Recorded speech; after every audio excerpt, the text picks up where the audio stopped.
느닷없이 도로에 전복된 차량이 발견됐습니다. 주변에는요, 차가 쌩쌩 달립니다. 누가 도와줄 사람이 없을까요? 홍수민 아나운서. 그렇습니다. 이렇게 도움이 절실한 필요한 순간에 이번에도 시민 어벤져스가 나타났습니다. 아하, 네. 어벤져스 모습을 영상으로 확인해 보겠습니다. 네, 영상으로 확인해 보겠습니다. 봅니다. 네. 네, 구분 내리막길에 보여줍니다. 있었던 네. 영상인데요. 지금 이렇게 구분 내리막길에 흰색 네. 승합차가 옆으로 이렇게 넘어져 있습니다. 아하. 연기를 뿜어내고 있고 당시 이제 기름까지 네. 흘러나오는 상황이었는데 네. 차량이 폭발되지 않을까 걱정되는 순간에 앞에서 달리던 차가 차량 멈추고 운전자가 와서 이 보조석 문을 열기 시작합니다. 그러니까 이 모습을 본 주변의 차량들도 차량을 다 멈추고 네. 운전자들이 내려서 이곳으로 몰려드는 건데요. 아하. 이때 이제 이들이 한 이 차 안에 갇혔던 여자아이를 구출해냅니다. 네. 그리고 나서 또 다른 한 여성이요. 이 네. 구출한 아이를 안아주면서 네. 토닥이고 있고 아하. 그 사이에 또 그 옆에서 다른 남성은 아하. 이제 구조 전화를 이제 걸게 되는 거죠. 네. 그러니까 이번에도 마찬가지로 이 사람들이 굉장히 유기적으로 움직이는 모습을 보실 수 있는데 지금 저분이 전화를 걸고 있네요. 그렇습니다. 아하, 이 남성이 이제 상황을 얘기를 하고 전화를 걸고 있습니다. 네. 그러니까 다행히 이제 뭐 신속하게 이렇게 처리가 잘 돼서 네. 구조대원이 오는 도중에 네. 이제 신속한 응급처치까지 했다고 하네요. 아하, 정말로요. 저 때가 저 상황에서 그냥 지나갈 수도 있었는데 어쨌든 저 앞에 제일 먼저 흰색 차량을 멈추시고 저렇게 차량 올라가신 분이 정말 일단은 제일 먼저 조치를 잘 하셨다 생각이 듭니다. 이게 8월 13일 날 있었습니다. 오후 2시 10분경이에요. 고양시 장항 IC 근처 이 좌로 구분 도로였다는데 저렇게 조그만 승합차가 전복이 되고 말았습니다. 저 승합차에는요, 홍수민 아나운서, 누가 타고 있었던 건가요? 그러니까 이제 일행이 타고 있었는데 네. 가족 3명이 타고 있었던 겁니다. 네. 영상으로 보이는 이 여성을 포함해서 네. 이제 뭐 부모님과 뭐 할머니까지 이제 타고 있었다고 아, 하네요. 일가족이 그렇습니다. 타고 있었군. 일가족 3분이 타고 있었는데, 저 보세요. 지금 연기도 나고요. 지금 화면에는 잘 안 보이지만, 당시 현장에 계셨던 분 얘기 들어보니까 차에서 기름도 새고 있었던 그렇습니다. 아찔한 순간이었어요. 폭발까지 위험할 수 말씀하시죠. 있었던 상황이었습니다. 네. 당시 현장에 계셨던 이 목격자분들, 그리고 도움을 주셨던 분들, 그 얘기를 들어보도록 하겠습니다. 처음에는 연기 나는 걸 이렇게 보고선 혹시 폭발하지 않나 이런 생각도 들었어요. 왜냐면 실제로 차량에서 연기 말고도 소음 같은 게 심했거든요. 네. 우웅우웅한 소리가 이렇게 계속 났었어요. 네. 근데 이제 사람이 있는 걸 확인하고 거기 먼저 앞에 계신 차주분께서 올라가서 지휘를 하셨어요. 빨리 여기 도와달라고. 네. 다른 사람들도 막 뛰어나오셔가지고 이제 같이 이제 구조를 한 상황입니다. 그 안에 있던 분들은 많이 네. 안 다치셨나요? 다행히도 많이 안 다치시더라고요. 119 나중에 이제 뭐 확인했었는데 거기서도 이제 가벼운 타박상 정도라고 이렇게 얘기 들었습니다. 참 이분이 대단하신 게 그분들이 걱정되니까 또 119에 확인해 보셨대요. 어떠세요 그분들 했더니 타박상 정도라고 전해 들었다는데 참 대단하신 것 같은데. 근데 최명기 원장님, 영상을 보면요. 이 전복된 승합차 앞쪽에 어떤 하얀색 승용차가 멈추고 거기서 어떤 남성분이 달려옵니다.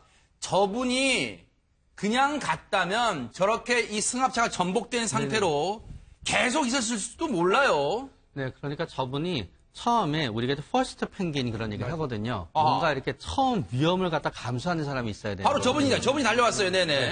그러니까 다른 사람들은 이제 위험하다고 생각하기 때문에 지나가고 있었던 건데 저분이 한 사람 오고 네. 저분을 본 다음에 그 다음 사람이 와서 사람이 두세 사람이 되게 되면은 사람들이 이제 위험하지 않구나라는 생각이 들면서 아하. 그러면서 또 저 사람들을 도와야 되겠다는 생각이 네. 들게 되고 좀 더 많은 사람이 관심을 가지게 되면서 네. 이게 이제 결국 이렇게 좋은 결과로 이제 이어지게 됐었던 것 같아요. 네. 어떻게 생각하면은 방관자 효과의 정반대인 거죠. 네. 역방관자 효과라고도 할 수 있는 거죠. 아하. 지금 속보 하나 알려드릴게요. 지금 이게 뭡니까? 정부가 강원 철원과 경기 광주 양계 농가에서 살충제 성분 추가 발견되었습니다. 지금요, 한 며칠 전쯤에요. 정부가 분명히 그랬습니다. 우리 농가, 이 양계 농가 달걀에서는 살충제 성분이 발견되지 않았다고 그렇게 단언했는데 지금 이게 뭐 하자는 겁니까? 지금 국민 불안이 가중되고 있어요. 지금 이거 철저하게 단속 예방해 주시고 그 책임도 분명히 가려주시기 바랍니다. 이 뉴스는요, 오후 뉴스 시간에 더 자세히 전해드리도록 하겠습니다. 이거 그냥 넘어가면 절대 안 됩니다. 자, 그런데 다시 이 사건으로 돌아와서요. 지금 저렇게 자칫하면 일촉즉발의 위기 순간이 될 수 있었어요. 앞서 얘기했죠. 연기도 나고 기름도 새고 있었습니다. 그런데 김복준 의원님 앞서 보셨지만 순식간에 시민들이 운전자들이 몰려와서 안에 계신 구해주고 또 밖에 나오니까 이렇게 토닥여주고 안심하라고 토닥여주고 정말로 한 팀 같았어요. 이게 이제 우리가 일반적으로 말하기 쉽게 그냥 진정한 시민 정신이다. 네. 뭐 휴머니즘의 모습이다. 뭐 이렇게 얘기할 수 있겠는데요. 네. 사실은 이게 실천하는 게 쉽지는 않아요. 아. 저부터도요. 솔직히 얘기해서 저렇게 차가 엎어진 상태에서 기름이 새 나오고 유증기가 네. 올라오고 있는 상태라면 이게 언제든지 폭발할 수 있는 상황이라는 거는 누구나 인식할 수 있거든요. 네. 그럼에도 불구하고 저분 앞에다 차 세워놓고 쫓아 올라와가지고 저 문 열고 나오거든요. 아. 안에서 문 열고 나옵니다. 아, 그래요? 그러니까 저분이 무슨 해치 여는 것처럼 위에서 문을 열고 사람을 끄집어낸 거거든요. 탱크에 해치 여는 것처럼. 네, 해치 여는 것처럼. 아하. 그 상당히 시간도 오래 걸렸었고 힘들었을 거예요. 네. 근데 저렇게 할 수 있다는 거는 네. 저분의 어떤 용기가 대단한 거고요. 그러니까요. 네, 차제에 좀 말씀드리고 싶은 게 네. 있었어요. 있기는.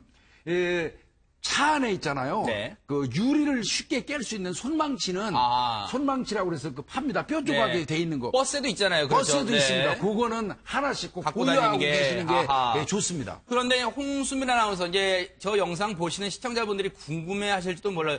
저 도로가 그렇게 뭐 별로 특이해 보이지도 않고 네. 하는데 왜 저기서 저 승합차가 이렇게 옆으로 들어 누워 있을까 궁금해하실 것 같은데 왜 그럴까요? 사실 이 도로에서 매년 또 이런 비슷한 사고가 자주 났었다고 합니다. 그래요? 그러니까 이게 도로가 이게 좌로 구분 도로인데 네네. 차가 이렇게 우측으로 빠져나가는 성향이 있거든요. 원심력 같은 게 있잖아요. 그렇습니다. 네. 그래서 그걸 막아주려면 이 우측 도로가 높아야 되겠죠. 아하. 그런데 우측 이 도로 부분이 낮다 보니까 아하. 이 튕겨 나가는 성질을 제대로 받아주지 못해서 차가 네. 균형을 잃은 거죠. 근데요, 김복준 의원님, 예. 경찰 얘기가 분석을 해보니까 이게 좌로 구분 도로인데 회전을 하면 원심력 때문에 오른쪽 지반이 높아야 되는데 지반이 낮아서 넘어진다. 아니, 그걸 아는 경찰이 그럽니까? 아니, 그러면 저걸 경찰이 나서서 할 수는 없다면 도로교통공사에 얘기하든가 해서 고쳐야 될 거 아니에요. 원인만 알면 뭐합니까? 어차피 도로공사의 직무예요, 직무는. 네. 그렇지만 이제 교통사고라든지 어떤 위험을 방지할 의무는 이제 우리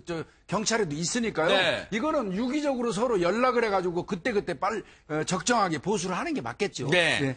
경찰 얘기가 이제 이것도 예산 타령입니까? 도로 오른쪽을 높이는 공사를 하반기에 고양시에서 해당 지자체가 고양시니까요. 고양시에서 실시할 예정이랍니다. 손 변호사님, 대체 그러면 언제까지 더 어느 정도의 저런 전복 차량 피해자가 나와야지 즉시 이걸 시행할 겁니까? 또 돈 타령입니까?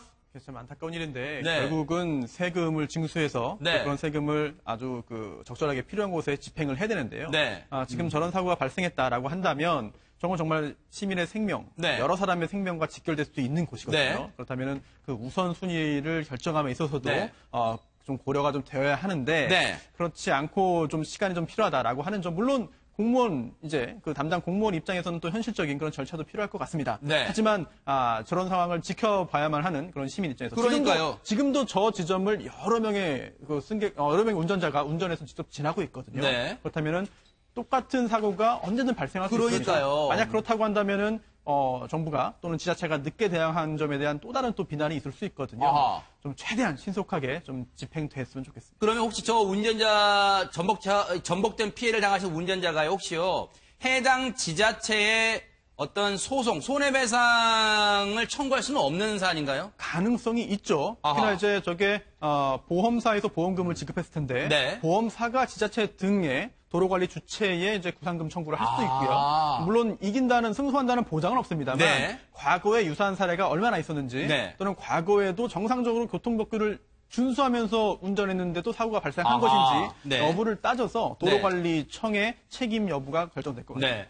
근데요, 김복준 의원님, 네. 저 영상에서요, 이른바 시민 어벤져스 분들, 막 순식간에 와서 도와주신 그 분들이 대단한 게요, 혹시 저렇게 방치돼 있다가 뒤따르던 차가 저 전복된 차량을 들이받는 2차 사고 날 우려가 있었잖아요. 그게 가장 위험한 부분이거든요. 아하. 사실은 일반 사고보다는요. 네. 2차 사고가 한 50%, 60% 가까이 되거든요. 아하. 저렇게 사고가 났을 때 네. 차를 세워놓고 구조하는 사이에 미처 보지 못한 차가 와가지고 추돌해서 아하. 사망사고로 연결되는 게 한 60% 이상 돼요. 아하. 그래서 일반 사고가 한 10% 된다면 네. 저게 한 60% 되거든요. 아하. 그래서 저 부분은 굉장히 위험한 건데 네. 아마 이제 이 나름대로 이 구분도로다 보니까 네. 아마 속도들은 감속해서 오고 있었기 때문에 가능했을 네. 거예요. 아하. 이게 직선으로 뻗은 도로 같으면 네.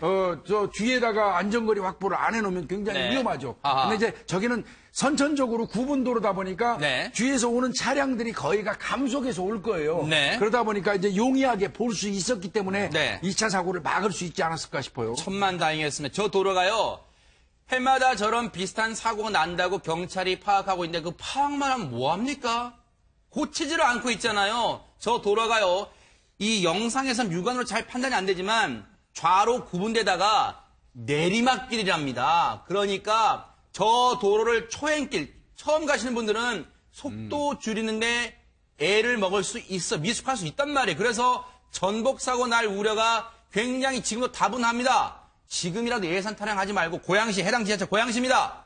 지금이라도 수습에 나서 주시기를 뉴스파이터 이름으로 당부를 드리겠습니다. 그리고 저 승합차 부상당하신 분들 정말 가벼운 부상이라니까 천만 다행입니다. 그리고 시민 어버이제스 여러분 정말 감사를 드리겠습니다. 고맙습니다.